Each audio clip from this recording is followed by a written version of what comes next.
me again, Ray from the Radio Workshop, with more tales of the expected. Or, yes, tales of pirate days of old. Theo T commented. Hello, Theo T, if you're watching. Theo said, how about some, what was it, haunted, scary stories, or scary, haunted stories? Well, I don't actually have any ghost stories. Well, I say that comment, Theo, that reminded me of a time.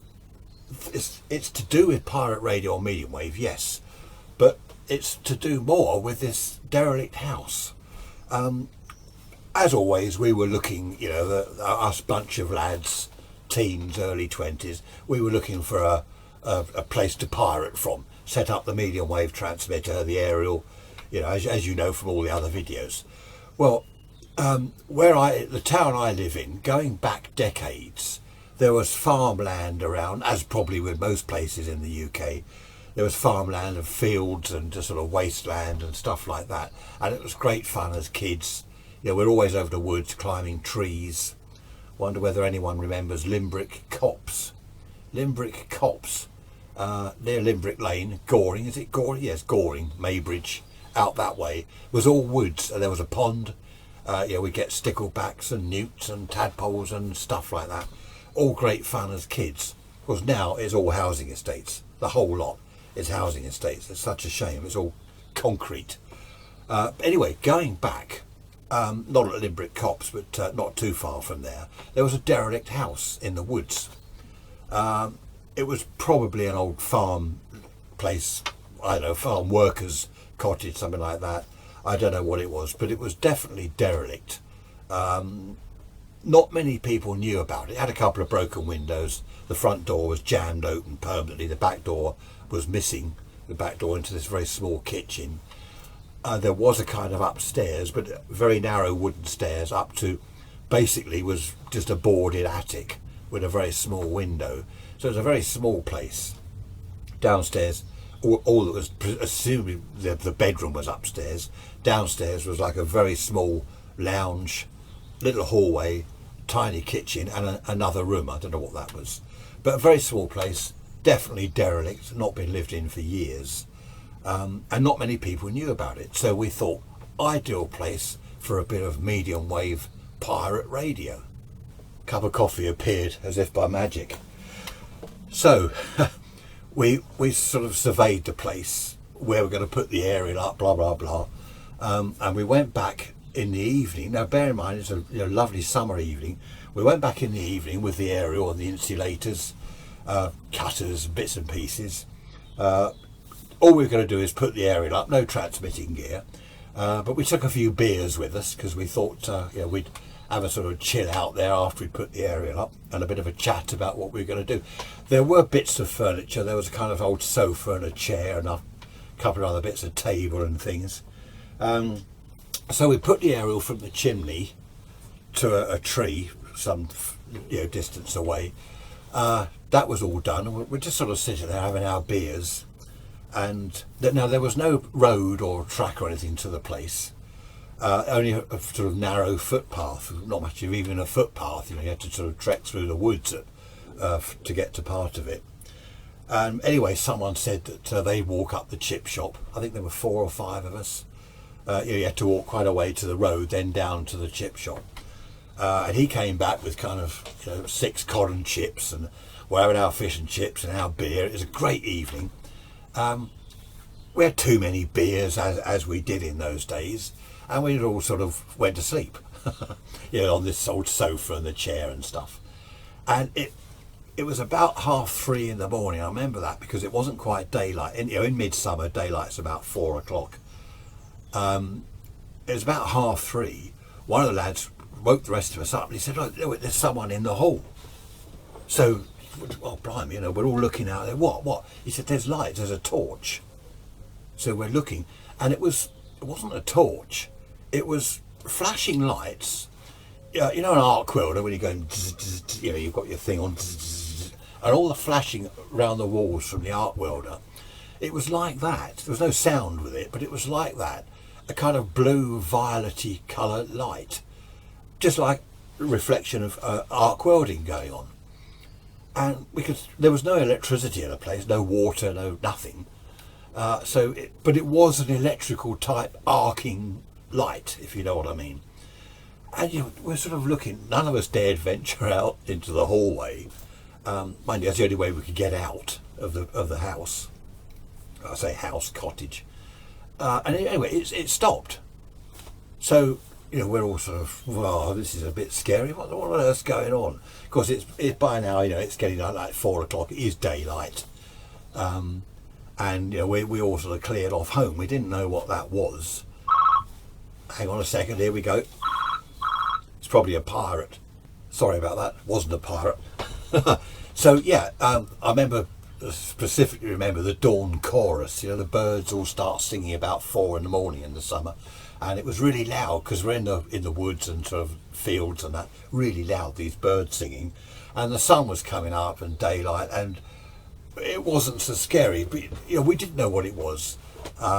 Anyway, we all went home, and that was that. We'd done the job, the aerial was up. We'd had our beers and our fish and chips. So what the plan was the following Sunday we were going to do our first transmission. Right, so the idea was go along there Saturday night and set up the gear. We hadn't planned to sleep there, but as it was such a remote place and derelict, we thought, well, no one's going to nick the gear. Save lugging it all out there Sunday morning to go on there at 11. We'd go out there, set everything up, and just cover it with an old blanket, just in case. Which we did on the Saturday night. We set it all up. We took some beers again. Always took beers wherever we went. Especially there because we weren't able to drive to the place. We had to walk quite a distance from the road with the gear. That was another reason for doing this on the Saturday night, because it was obviously going to take quite a time lugging the stuff. I mean, for a start, the 12-volt car battery is big and heavy. The transmitter, the vibrator pack, and we also had a rotary transform. Remember the rotary transformers, rotary converter, 12 volts in and HT out, that sort of thing. We had quite a bit of gear to lug in there. The cassette tape recorder with the programs on, the cassette tapes with the programs. So we did all this, set it all up, did a quick test transmission, which was great, and we were all finished. It was dark by this time, I don't know, sort of getting dark anyway, 10 at night in the summer. And we're sitting down having our beers, and there's these lights again in the hall, flashing lights. And someone said, someone's mucking about. It's someone outside shining a torch in or something like that. Someone, whoever it was saying, oh, someone's obviously heard that we're here. We told a few people, it wasn't a secret. It was a secret just among our lot, like in the pub. We'd said, oh, there's a derelict house and we're going there. And we thought someone had decided to muck about. The flashing stopped after, 20 seconds or 30 seconds. And we were going to go and have a look. We thought, let's go and find out who's doing this. At that point, we heard someone upstairs, or a noise upstairs. It wasn't like walking across the boards up there, but someone was definitely moving around upstairs in what we thought would to be the kind of attic bedroom. None of us would venture up the little narrow staircase to have a look. We'd taken torches with us, but none of us would go up there and have a look. It's sort of, oh, someone's mucking about, they'll come down eventually, there's no other way out. So we'll just wait till they come down. We were having our beers and it all went quiet. And in the end, we went home. We weren't going to go up there, and whoever it was up there obviously wasn't going to come down. So we went home. That was that. The following day on the Sunday, we were there on the air at 11 o'clock, putting out the programme. Great stuff. No funny business going on, no lights, no clonking around upstairs. In fact, we did go up and have a look. Nothing up there. It's different in the middle of the day, isn't it? When it's at night and it's dark, it's a bit scary. I mean, we were sort of young lads. We weren't scared of anything, but that did frighten us. That sort of creaking around. Even though we thought, oh, it's someone up there mucking about. We were. I remember that night when I was in bed. I was thinking then that was a bit scary. Whoever it was didn't come down. We thought they were going to come down and have a laugh. But anyway, the transmission went out on the Sunday. This was our first transmission. It was good. It was a good signal all round. Later on that day, we had reports. That evening, we took the gear out of the cottage that afternoon. We didn't want to leave it in there all week. Although we planned to go on the air the following Sunday, we didn't want to leave it there all week. What we did, we all met in the pub that night. No, we weren't all, it sounds like we were all rampant alcoholics, always boozing. I suppose we were. No, met in the pub that night, and this chap that we knew, he said, oh yeah, great listening to it, but shame about that, whoever it was singing in the studio. Singing? What do you mean singing? And he said, well, the DJ was doing his bit on the pre-recorded programmes, and the DJ chap was with us. I think, who was it? Rob, I think it was Rob. And he said, I was alone. He said, I always do the pre-recorded programmes. I do them on my own. He was sort of in his bedroom. He's got his gear and stuff and his tape recorder, his microphone and all that. And this chap said, no, there was a girl singing along. And I remember he said, well, not singing, just sort of humming. And, Rob said, well, there was no one in there with me. I was doing this on my own. There was no one there. And we'd listened to the tape previously, and there was no girl. He said, yeah, a young girl, like a child almost, humming and sort of singing along. Anyway, he didn't record. We didn't have a recording of this, and we just thought, I don't know what he's talking about. We left it at that. Didn't think anything of it. The following week, we did the same thing. We set up on the Saturday night. Dare I say, we took a few beers with us again. Well, bear in mind, we weren't going out. We normally on a Saturday night we'd go out for down the local nightclub or something. So it was right to take a few beers, wasn't it? And we set up everything, and we actually sat there listening to the pre-recorded. We had the cassette tape recorder ready to go. We listened to the programme. A bit of music, and while we're having our beers and having a chat. The blue lights flashing weren't in the hall, but there was a noise upstairs again. And this time, we were convinced that someone's up there. It's one of our mates, and we thought someone came up with the idea that the chap that had said, "Oh, there's someone singing, some girl singing." We reckoned it was him. He'd been flashing the torch. He'd been upstairs, or him and his accomplice or whatever. Then he's saying, oh, there's some girl singing in the studio, when he knew there wasn't. Obviously there wasn't. And we thought, right, okay, we now found out who it is. He's trying to scare us. It had got dark. It was, 10 o'clock again. It had just got dark. We had torches with us, and we could hear something up there. Definitely, it was 100%. There was someone up there. It wasn't just like a rat or an animal or something, or just creaking, how the wooden beams, as the day cools down in the summer, the beams creak and stuff. It wasn't that. There was someone up there. So, okay, we all get our torches. Right, we're coming up. We all go up the stairs. Okay, we know you're here, and no one up there. Then we were scared. You know how on the back of your neck you get the prickle, the hairs stick up? We had definitely heard someone up there. And there's no one there. There's a little window, and it was only a small, like a little attic window. You couldn't get in and out of that. And even if you could, you're on the kind of sloping roof. It would have made a hell of a noise. So then we were scared. We all went piling back down the stairs, and I remember we didn't run. Well, we did. We did a runner back to the road, and it was. We didn't know what to think. I think we were scaring each other. Someone was saying, oh, it's a ghost, the place is haunted. Someone else was saying, I knew all along it was a ghost, those flashing lights. We were scaring each other. And, anyway, that was that. We had to go, all our gear was there. We were all set up for the Sunday morning 11 o'clock transmission, so we had to go back for that, which we did. We were a bit wary, but we thought, okay, this only happens at night, so this is all right. What I did, before I went, I'd set up my radio and my tape recorder and a time switch. I had this time switch which I'd been using to, no, not me, I don't turn on transmitters with time switches, but one that could have been used to turn on a transmitter at a certain time. Anyway, I put my tape recorder on record, reel to reel. Didn't do the pinch wheel any good, of course, because it was left like that until the time switch came on 11 o'clock, which was going to record the transmission. So if anyone said, oh, there's some girl singing, some ghostly girl humming away on the transmission, I could listen to the recording and say, no, there wasn't. We went to the place, we did the transmission, it was great, no problems, no ghosts, nothing like that, no ghosts. And that was that. There was nothing to tell about that. We eventually packed up our gear, lugged it all back to the cars which we had parked out on the road. That was it. I went home because I thought that Sunday night, as usual, we're down a pub and this chap's going to say, oh, there was a girl singing.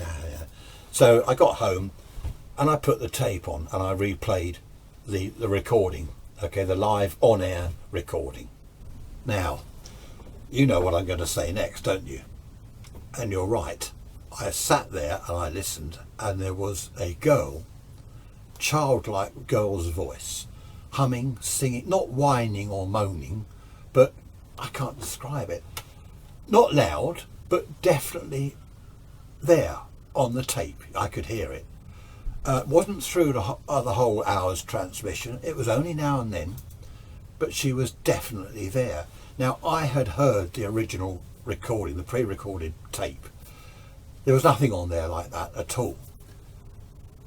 This was a live recording. No one could have got in to where my tape recorder was and done anything, superimposed ghostly singing girls on there or anything. It had come from the transmission, our live transmission. It had come from the transmitter in the cottage. I played it back, must be a dozen times or more. I phoned the lads. They came round that Sunday afternoon and they listened to it. And it wasn't just me dreaming or whatever. We could all hear it. And we're looking at each other. Like, it was, none of us knew what to say, what to think. That really was scary. It was at that point that, well, I didn't say we all decided, but we all knew there was something very weird about that cottage. It wasn't someone mucking about upstairs. We'd been up there was no one there. The lights in the hall, you couldn't do it with a torch on and off. It wasn't that. It was like, as I say earlier, like an arc light reflecting on the walls, electrical arc. You can't simulate or emulate that with a torch. We came to the conclusion that the place was haunted. Do you remember the cassette tape recorders where the microphone would have a double jack plug? Someone crashing around. That's a ghost. No, that's a thought. Was it the little 3.5mm and the large one, or whatever it was, the double jack plug with a switch on the microphone. So you put your little cassette on record, okay, and then you can switch it on and do your dictation, switch it off. We had a tape recorder like that, and what we knocked up was a little transistor circuit and a relay, little microphone.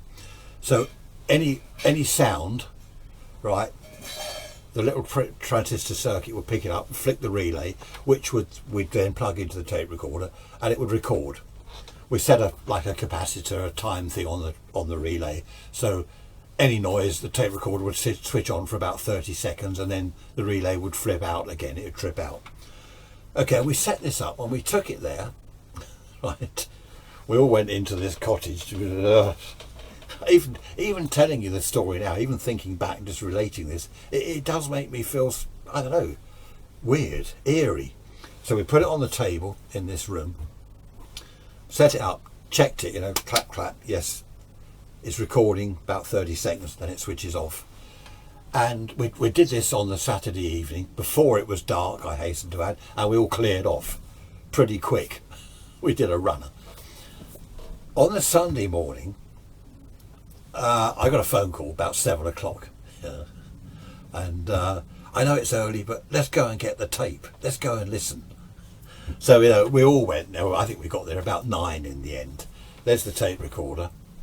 We wound it back. It obviously recorded something. We wound it back and we pressed play to have a listen. Right, there's a few bangings about like that. You know, could have been a fox coming into the place, animals, whatever, a fox sniffing about, setting the tape recorder off. There was the kind of moving around upstairs. It was quite a sensitive mic on this tape recorder. There was the kind of moving around noise upstairs that we recognised as if someone was up there. There was that, and don't forget that these were like 30-second recordings. So one thump like that would switch the tape on to record for 30 seconds, then it would stop. And then, and this is the bit where what we did, in fact, when we heard this, we grabbed the tape recorder and ran out of that cottage because we were listening to the stuff in the cottage, tape recorder on the table. It's scary even thinking about it now. We were listening and we heard the girl. We heard this humming, this sort of singing, and we just looked at each other. And, one of us, I forget who, grabbed the tape recorder and we just ran out of that cottage and back to the road as fast. We didn't stop as fast as we could. We ran back to the road. And we're kind of on the pavement looking at each other and looking back at the woods, and we were shaking. You know, I've got to admit it, we were shaking. We were that scared. What was it? We listened to that again and again, and it was at several times on the tape, several places on the tape. It had switched on, and you could hear this faint humming, singing in the background. I don't know what it was. None of us told anyone, because you can't go around saying to people, oh, we heard the voice of a ghostly girl singing in a haunted cottage. You know, people are just, yeah, right, okay, yeah, you know, well, he's lost it. He's lost the plot. So we didn't ever tell anyone. I don't think I've ever told anyone to this day. It's only now because you know, this thing came about, scary haunted stories. It's only that made me think, oh, well, that's a thought, yes. I haven't got loads of ghost stories. There were one or two other things over the years that have happened, but I haven't got loads of ghost stories. Because that girl, not the girl's voice in the cottage, we couldn't hear it. We could only hear it on the tape. The microphone picked it up. Somehow it went out on the RF signal on the transmission, but we couldn't hear it ourselves. So what was it? I mean, there are no such things as ghosts, are there?